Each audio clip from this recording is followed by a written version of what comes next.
Hi, good morning everybody. It is 8:54 a.m. and it's Saturday and we're all going to have an amazing here today in the neighborhood. So I just reached 400 subscribers. I'm super grateful for everybody watching, but let's just go straight into what I'm going to talk about here today. Mwah. All right, so I turn 18 in 3 days. 3 days I turn 18, and within the past almost 18 years, I have learned a whole bunch through trial, tribulation, failing and learning, and it's been so great, and I'm super excited for this next chapter in my life. But what I want to be talking about here today is the main things that I've learned in the past few years.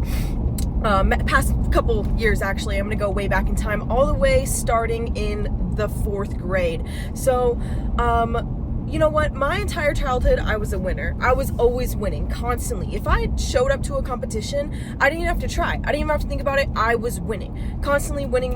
I didn't even have to think about it. So first thing, in the year of 3rd grade or 4th grade, we're doing the student council and stuff like that. And I'm like, you know what? I'm going to become the treasurer, because at that point you're in 4th grade. You can't become like the president or anything yet. So I was like, I'm going to be treasurer. And I believed so deeply. And I was like, okay, this is it. This is what I'm going to do. I'm going to do it. And I did my whole campaign. I had my posters and stuff like that. And I was like, this is easy money. I got it. The results come out. I did not get treasurer. And that was probably the first time in my life that I felt a big loss. Like, a big part of my ego was hit. And I didn't really notice it then. I'm noticing it now, and also from what people around me around that age had told me. But at that young age, for the first time, I was humbled. I was like, what do you mean I didn't win? Because that's all I knew. All I knew was winning. We'd go to the birthday parties. There'd be like bingo and stuff, and I'd be winning every single time. There'd be like a push-up competition or a plank competition. I was winning every single time. So I was like, something isn't right. Why did I not win? And so that took a big hit of my ego. And ever since then, I think that was one of like the first moments in my life that I started to feel a little bit insecure. Like, wow, maybe I'm not who I think I am. Maybe I'm not like a winner. And you know what? Since that moment, I became self-aware almost that, you know what, I'm not God. And what I kind of learned from that situation overall is not only that your winning isn't chosen by like other people. Like, I could have decided, okay, I'm still in student council, I'm gonna have a great time regardless, even though I didn't win. But of course I was like 9 years old, so I didn't really fully comprehend that. But regardless, what I learned from that is, you know, what you put your mind to all the time isn't going to work out. But here's the thing. Had I become treasurer, I don't think I would have been that good of a job. When I was in student council, I wasn't even doing that great of a job. So I'm not sure why I was so set on doing it when I had other things to be worrying about. So that's one big part of my childhood that hit me there. And if that resonates with you, here's a cookie.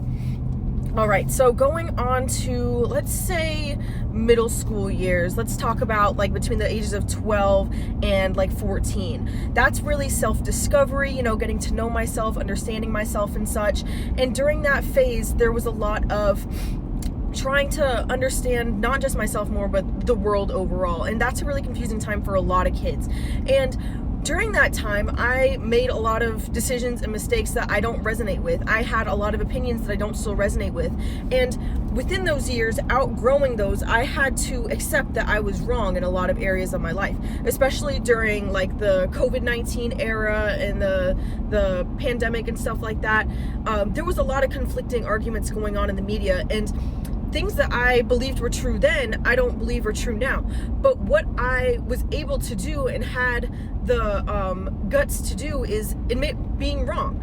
So that's something that I definitely learned in the past few years. And if you are holding on to something or inside of a room that you don't want to be in anymore, or that you don't resonate with anymore, that you refuse to leave because you know you've already spent a lot of money in this room, you've already spent a lot of time in this room, and you've already made this room your identity, staying in it longer isn't going to make it more right. You're just going to become, it's just going to become harder when you finally do decide to leave it. So what I kind of learned from that is it's okay to admit that you're wrong. It's okay to leave a room even though you've spent a lot of time and money into that. And it's okay to grow. It's scary, don't get me wrong. It's terrifying, but it's okay to grow, and you're safe.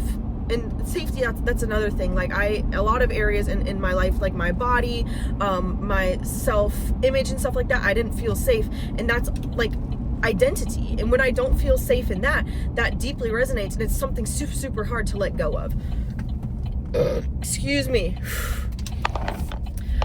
Next thing we're gonna talk about here, I wanna get an energy drink.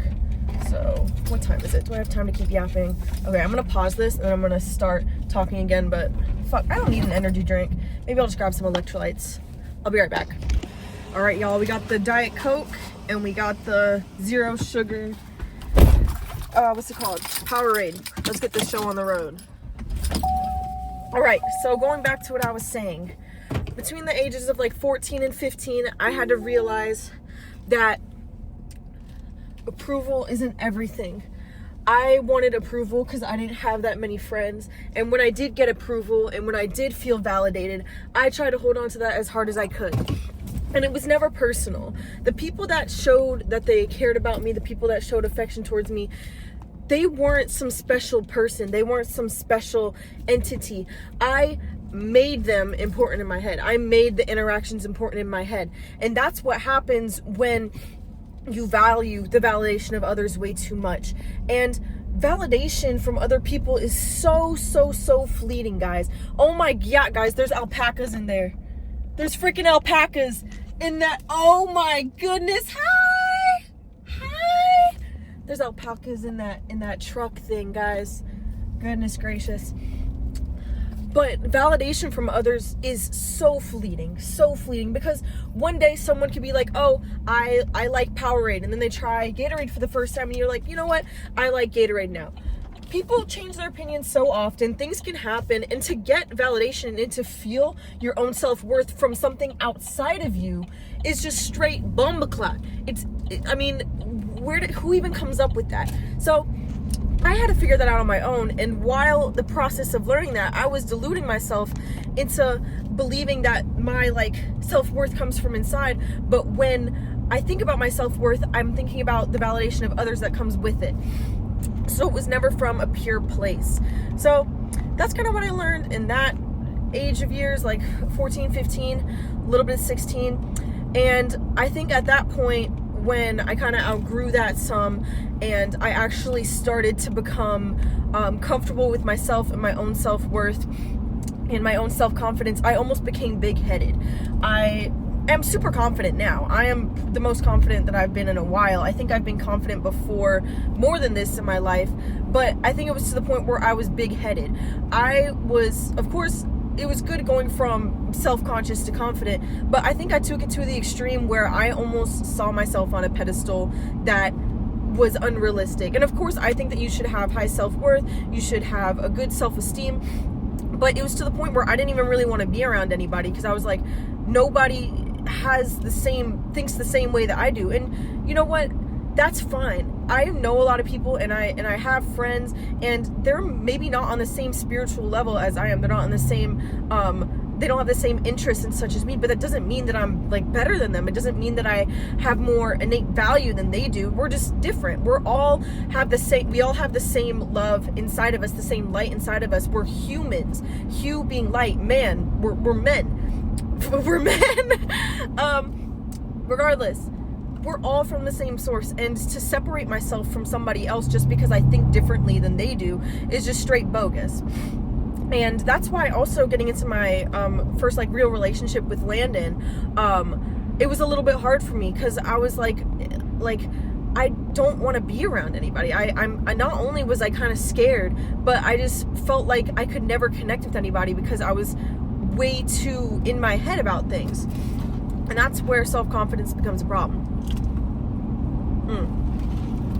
Another thing I had to learn was, especially between the ages of 13, 14, 15, nobody's watching as much as you think, they are. Your insecurities, you are your biggest critic. Nobody's paying attention. I touched on this in our last video here, but I'm telling you right now, nobody cares as much as you think that they do. And also during that time, I was struggling with an eating disorder where I was just so engulfed in myself. I became so self-centered, and I was just so worried, oh, how do I look? How am I being perceived? And yes, it's a mental disorder, but I was just so outwardly looking for validation, and I wasn't even feeling okay in myself. It was just a yucky situation. And going through that, I can't really give too much advice on that because I'm not a doctor. I just had to go through it myself. But regardless, everything that I'm talking about here today made me into the person I am today. So I do not regret a thing. When I was 12 years old and going through COVID-19 and stuff like that, I genuinely thought that I was transgender. Dude, it was a hard time. It was a hard time for all of us, but I had been influenced by the screens for my entire life. And my parents tried their best. They tried, and you know what, regardless, I got access to the media and stuff like that. And that was a really scary time for me, feeling confused in my own body, being like, am I really who people say I am? And who do I identify as and stuff like that? It was a freaky situation. And while, of course, now I still kind of struggle with imposter syndrome or identity and stuff like that, it's not to the extent of how bad it was back then. And what I definitely learned from that is I don't regret it. I don't regret it because it made me who I am now, first of all. But also, what you surround yourself with is so influential. What you consume through the media, what you consume through your mouth, what you consume through your ears, your eyes, the people that you surround yourself with, they are going to impact you and they're going to influence you. I was going through my closet this past week because we're moving soon, and I saw some old boxes from middle school, and I saw old letters, old drawings, old toys and stuff like that. I was like, damn, I am not that person anymore. I am the same soul, because your soul doesn't age. It doesn't get older. It's not younger than it was. It's not younger back then than it is now. It doesn't get older. But my brain has, of course, changed and evolved, and I'm still that same scared little girl who doesn't know what she's doing. I'm not even 18 yet. Literally, in a couple of days, I don't know what I'm doing, and she doesn't know what she's doing. So how can I blame her? How can I make fun of her now? That's why I won't make fun of a younger version of myself who was just figuring stuff out. Yeah, maybe she dressed a little bit weird. Yeah, maybe she had a bum-ass haircut, but she's just figuring herself out just as much as I am. I'm gonna look back at the things that I'm doing here now today and be like, wow, Simone, you didn't really know what you were doing, but I'm so proud of you for trying and figuring stuff out. And that's where empathy towards yourself comes. You gotta have more empathy towards yourself. And back then, even now, I'm hard on myself. And what I've definitely learned as of lately is that you can be hard on yourself, you can have aspirations, you can have goals to push yourself to a greater place, but when it gets to the point where you're stressing out, you're anxious, you're trying to get everything in a row and not letting things unfold naturally, that's where it becomes counterintuitive. Because instead of going from a place of, I'm trying to make my life better and that's why I'm doing this, it starts to make your life worse because you're constantly in a state of stress and anxiety, and your nervous system is completely fried. And that's why you got to take a deep breath, guys. Definitely what I've learned in the past couple of years is that meditation is super cool. I meditate daily, especially the past 2 months. I've been making it a habitual practice where every morning I'll wake up, I'll do some lymphatic drainage and some sasha, just waking that up, doing my shakes and stuff, doing my stretches, and then I will meditate. I've been meditating 5 minutes. I know I could probably go for longer, but I'm at least just trying to get the habit in place now. I had meditated multiple times throughout a week in the past before, but I've never really stayed consistent with it. But I got this app called Medito, Medito, and it's like Duolingo. It keeps a streak for how long you do it. And being bored has been super, super helpful for me these past couple years, because don't get me wrong, I love having a podcast going. I love having some music going while I'm driving. But that doesn't give me the time and the opportunity to let my brain create its own stuff. If it's constantly just consuming, where is the blank slate for me to come up with my own things? And that's also why I like making videos. It's like a brain dump. I am just expressing what's on my brain, what's on my mind. and other people can either like hear it, take it, leave it. And just being able to put that out there, it's so refreshing. And you can't do that if you're not in a semi-state of boredom, you know? Anyways, I still have time before work. So being bored, most definitely, especially with the kids these age, everybody's on their screens, everybody is being raised by AI and stuff. So be different. Don't follow the crowd in that realm. I'm gonna have a sip of my Diet Coke.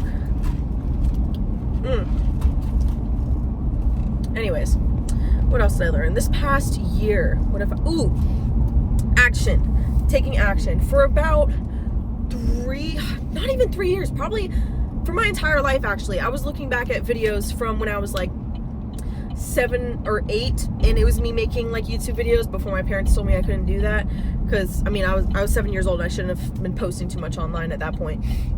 But I waited years. I told myself for years I was going to start talking online. I told myself for years that I was going to stop being scared and put myself out there more. But I was scared, and I never stopped being scared. The fear never went away. But what did change was I took action regardless. I was waiting for a Hail Mary. I was waiting for something to happen where my life changed, and it was like, you know what, I'm finally gonna do it. I was gonna wait for like an epitome to come and for the whole world to line up and everything to go into place, and then I was gonna start actually expressing myself. And that never came, and it still hasn't come. Should I go put this up? Does that look good? It still hasn't come, and it's never coming. The only thing that needs to change is you. Don't wait for anything outside of you to change before you go and do something that you want to do. Why are you waiting for something outside of you? Why are you waiting for permission? I, like, for 2 years was like planning on paper how I was going to do it. Okay, this is what I'm going to talk about. This is what I care about. Okay, what niche do I want to talk about? I stopped caring. I just started posting, and now I feel so much better about it.